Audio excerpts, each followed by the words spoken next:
O sustento do obreiro. Todo servo de Deus deve trabalhar para o seu sustento material. Resumo da convenção realizada em 1936, página 3. Outras igrejas despojei, recebendo delas salário para vos servir. Segundo a Coríntios, capítulo 11, verso 8. Paulo recebeu salário de certas igrejas em seus dias para servir aos crentes de Corinto.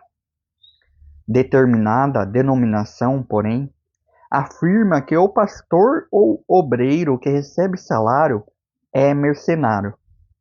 Contudo, a Bíblia não deixa dúvidas quanto ao salário e sustento do pastor ou obreiro. Primeiro, o pastor ou obreiro que se dedica à obra ministerial é digno do seu salário.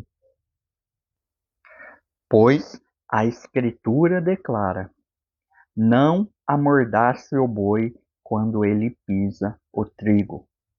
E ainda, o trabalhador é digno do seu salário. 1 Timóteo, capítulo 5, verso 18. Segundo, Paulo ensinou a igreja de Corinto a sustentar os obreiros do Evangelho. Será que nós não temos o direito de comer e beber? Será que não temos o direito de levar conosco uma esposa crente, como fazem os demais apóstolos, os irmãos do Senhor e Cefas?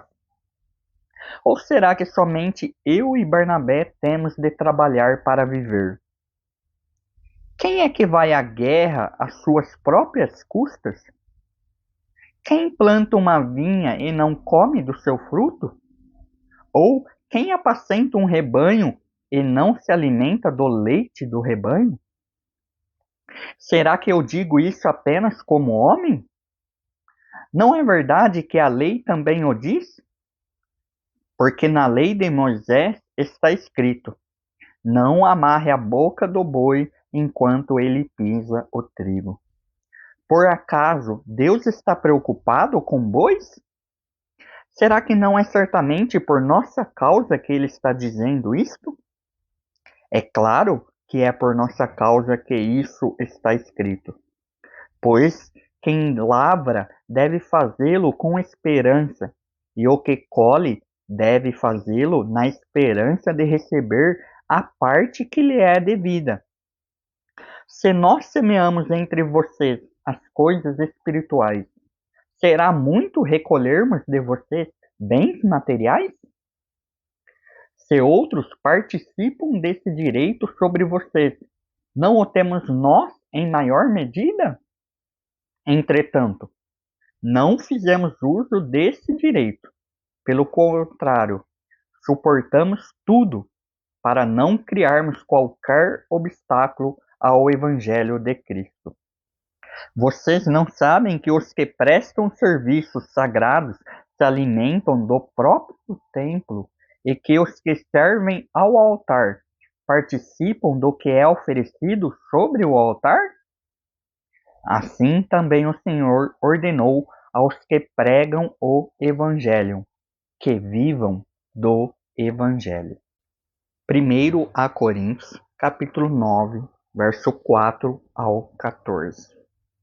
Terceiro, o mesmo apóstolo Paulo advertiu ao pastor Timóteo a não cuidar de negócios terrenos a fim de sustentar-se, dedicando-se somente à pregação do Evangelho.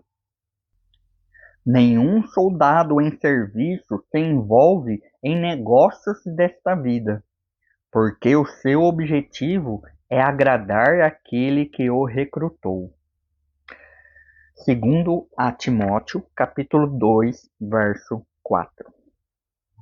Quarto, o apóstolo Pedro disse que a única ocupação dele e de seus companheiros de ministério eram a oração e a pregação do Evangelho. Quanto a nós, nos consagraremos à oração e ao ministério da palavra. Atos, capítulo 6, verso 4. Quinto, Simão e André abandonaram a profissão que exerceram por anos para se dedicarem unicamente ao ministério da palavra. Então, eles deixaram imediatamente as redes e o seguiram. Marcos, capítulo 1, verso 18. Sexto, os apóstolos de Jesus viviam das ofertas que recebiam.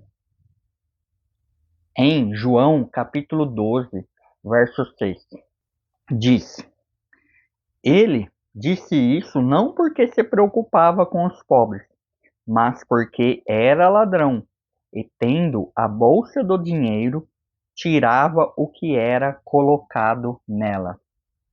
Acabamos de ler que havia uma bolsa para receber as ofertas. Bolsa essa que Judas tirava o que podia, mas que mesmo assim mantinha dinheiro para comprar pão, que poderia até mesmo sustentar uma multidão. Vemos isso em João, capítulo 6, verso 5 ao 7.